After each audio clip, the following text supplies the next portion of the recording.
Do you believe that you can create buttons? Do you believe that you can create castles? Do you believe that you can create buttons? Do you believe that buttons are important to create? Does everything have to be bouncing off the wall enthusiasm? Is there power in satisfaction? Do you like molding the clay of your mind deliberately? Do you think that you need to think more or rest more? Do you think that you need to try harder or try less? Do you associate trying with action or thinking? Do you need to try to think better thoughts? It was a trap. Do you need to try to think better thoughts? Or do you need to relax into better thoughts? Will the better thought come in the relaxation? Is the better thought already there? Is the better thought a manifestation that will flow into your grid if you will allow it? So, do you think that you get more done with your long list of things you need to do? Or do you get more done by allowing yourself more leeway? If we were standing in your physical shoes, we would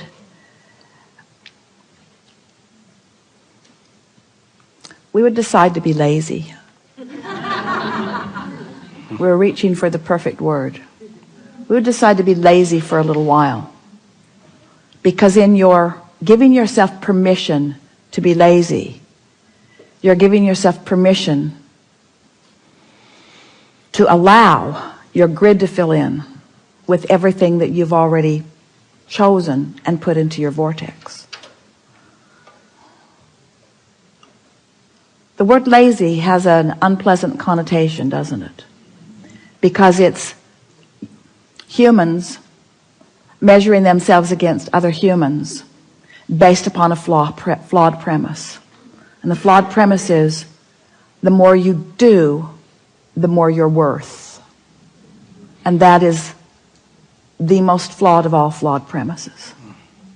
I'd like to give you the premise that is at the basis of your universe. The better you feel, the more you allow. You could not be more deserving. You came as deserving beings into this time-space reality with powerful and clear intent. You've been mixing it up with others and defining what's important, not only to you personally, but important to you on behalf of others. You've included in your vortex the well-being of many others. In some cases, mass consciousness. In some cases, a community. In some cases, a family. But you've included in your vortex a desire for the well-being of far more than your personal self. But it is necessary for you to tend to the well-being of your personal self in order to be a productive advocate for the well-being for anyone else. In other words, you cannot give, or you cannot extend, or you cannot punctuate, or you cannot accentuate, you cannot assist anything that you are not already feeling. Which means, if you are wanting in an altruistic way to be of advantage to everyone you know, you first have got to find a way to be of advantage to yourself. Which means you want to carve out more time to be nicer to yourself. More private time, more time under the bridge, more time where others are not telling you what to do, more time when you are satisfying your own personal intention for things. If we were standing in your physical shoes and someone were to ask you to do something, we would stop in the middle of the request and we would evaluate it completely, and we would say to them, I sincerely desire to accomplish this request that you are offering. And it is my expectation that I will be able to do that since I am in this relationship with you and you are requesting it of me, employer or mate or parent or child or whoever it is. It is my expectation that I will be able to accomplish this. I just have to insert one thing in the foreground of this request. I will accomplish it for you as long as I can first accomplish ease for myself in the process. I really want you to ponder that a little bit. Esther, on one of the earlier cruises, made sure that everyone received an easy button from Staples. Everyone got one. And Esther found a box of them in the attic the other day, and she spread them all around her house because she wants to amplify the ease of things, not the hardness.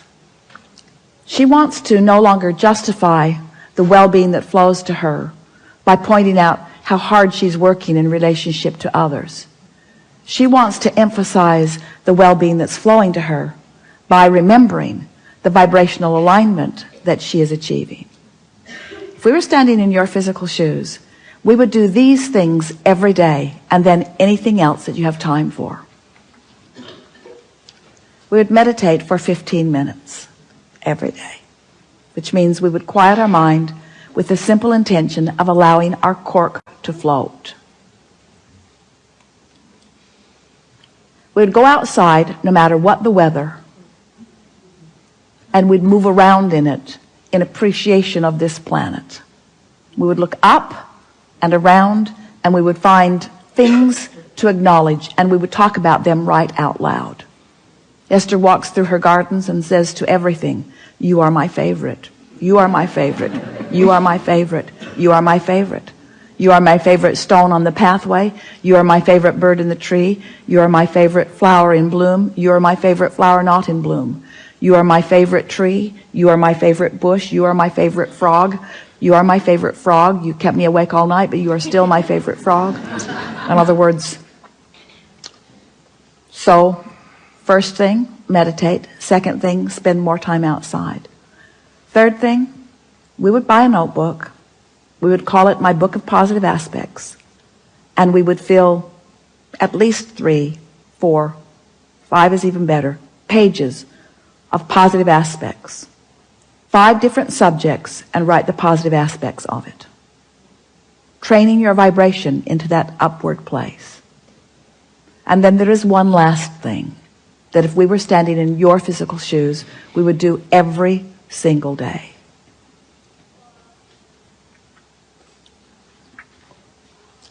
We would look upward and outward.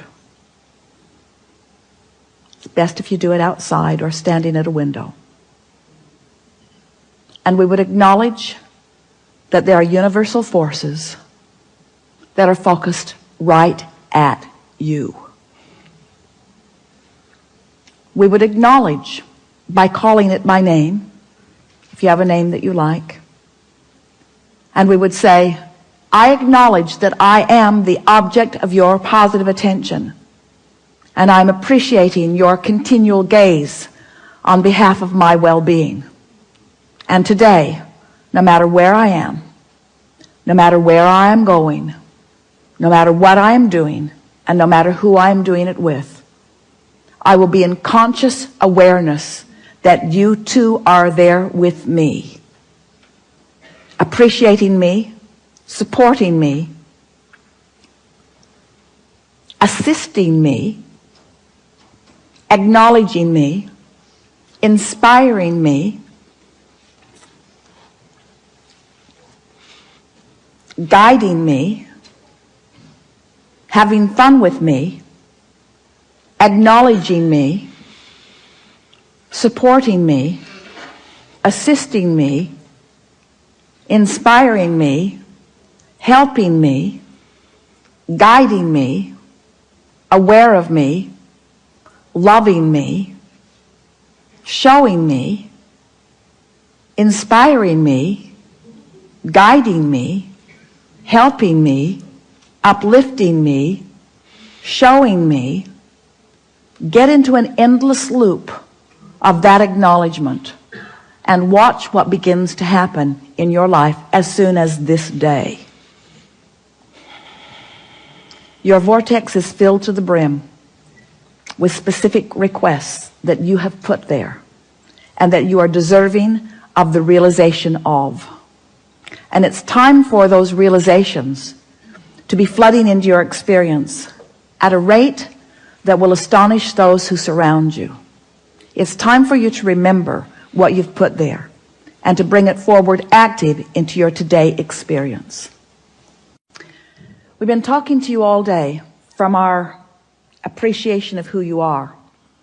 But even as we express it from our powerful point of knowing, we know that you don't yet know who you are. You don't, for the most part, understand the important role you play in the expansion of all that is. We stand as the beneficiaries of all of the vortices that you have accomplished, and we revel in them. But it is our powerful desire that you now, here in your physical bodies, allow yourselves to be the recipients of the physical manifestation of those things that you have put there. Because that was the plan. You didn't say, I'll go forth and fill up a vortex full of things that I care about and deny myself of the realization of them. You said, I'll go forth and I'll experience the fullness of that, you see. And so as we visit with you here today, it is our acknowledgement that in these hours that we've been together, because of the willingness of you to listen and play with us, and because of the willingness of those to ask the questions in the way that you have, it's our knowing that your vibration is shifted to a new place. And it is our expectation that your expectation has also shifted to a new place. Your life is forever changed, and we don't say that to everyone. We don't say it every seminar. We don't say it every time, but it is true today. Watch for the evidence of it. There is great love here for you. And as always, we remain in the vortex.